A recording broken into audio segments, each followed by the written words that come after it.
forgiveness. Hello and welcome back. In this video it's all about decision making, because in order to alter your life, change your life circumstances, the condition you're living in right now, decisions are what comes before every action, and only the actions really change things. Of course, the inner shift and the decision making is important, but it comes down to the actions, and not only feeling through those things, mentally understanding. You see module 1 and module 2, we need to also make decisions so we then can take action, and this is what this video is all about. So decision making and decisiveness is a skill. Do not be kind to yourself, don't judge yourself, don't beat yourself up if you're not decisive, if you have the habit of oversleeping or can't get up after the alarm, or overeating, or be lazy and don't have a lot of willpower. That's a skill. You've got to build that.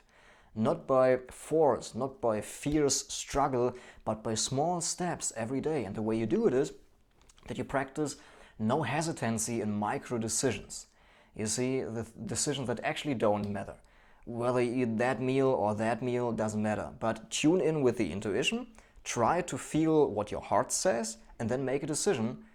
And so practicing no hesitancy in the micro decisions, but intuitive evaluation in the macro decisions. So for the micro decisions, you just want to feel and act decisively. In the macro decisions, you want to feel and let it sink in, and try to see it kind of objectively, without involvement in too much emotion, that it doesn't have too much emotional charge, this decision. So you actually really tune in with that, let it settle over a few days, and you practice that in the macro.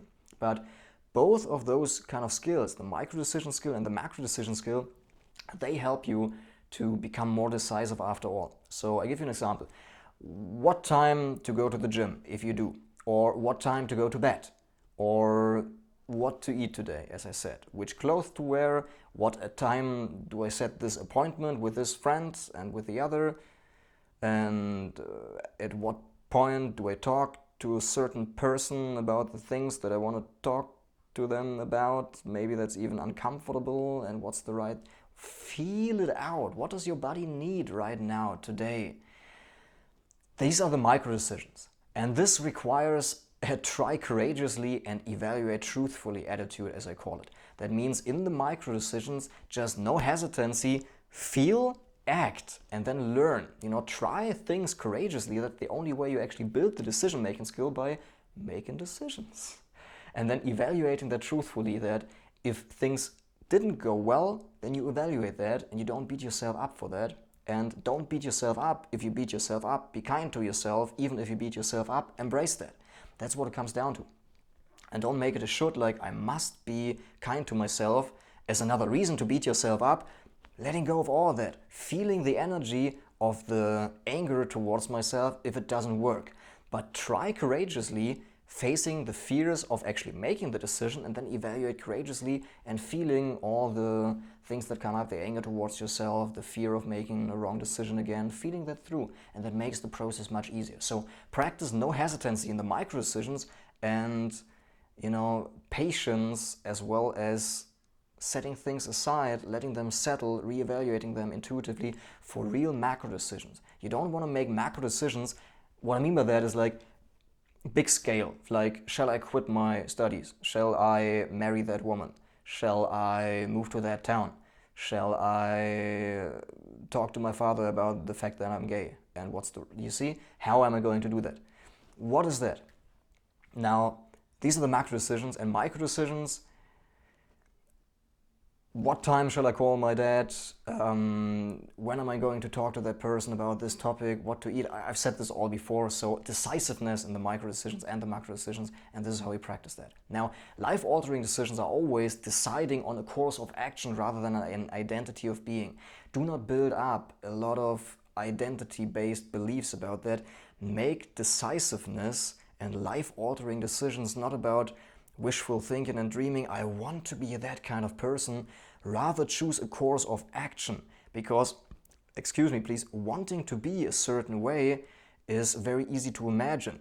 What it actually requires to become that is the course of action towards that. So rather decide on a course of action that you really truly enjoy.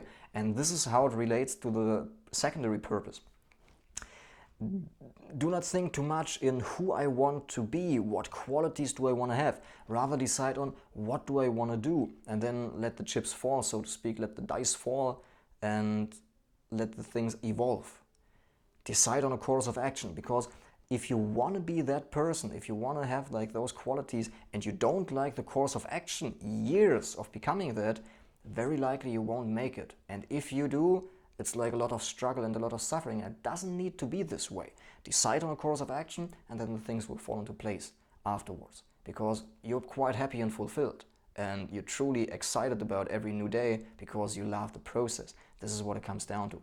Instead of deciding on an outcome, decide more on the process. If you decide on an outcome, also love the process. I'm not saying that's wrong to set goals, but I'm saying you need to love the process, and this is where you should put the focus. So that's all about decision making. It comes down to your decisions if you want to follow your secondary purpose, if you really want to make your life great and live your dreams and actually create them and make them an actually reality. This is what it comes down to not only feel through those things, evaluate, okay, what are the essences, how can I recombine them, and then making decisions, trying a new thing, and then evaluating that, feeling the things out, seeing what's essential in that I like, what can I strip away, the entire process that we've been going through. And I hope that really helps you in making those decisions, because this is what it comes down to, and expect it to be frightening. Fear is part of the way. Do not try to get rid of the fear. Do not try to find a way where there is no fear.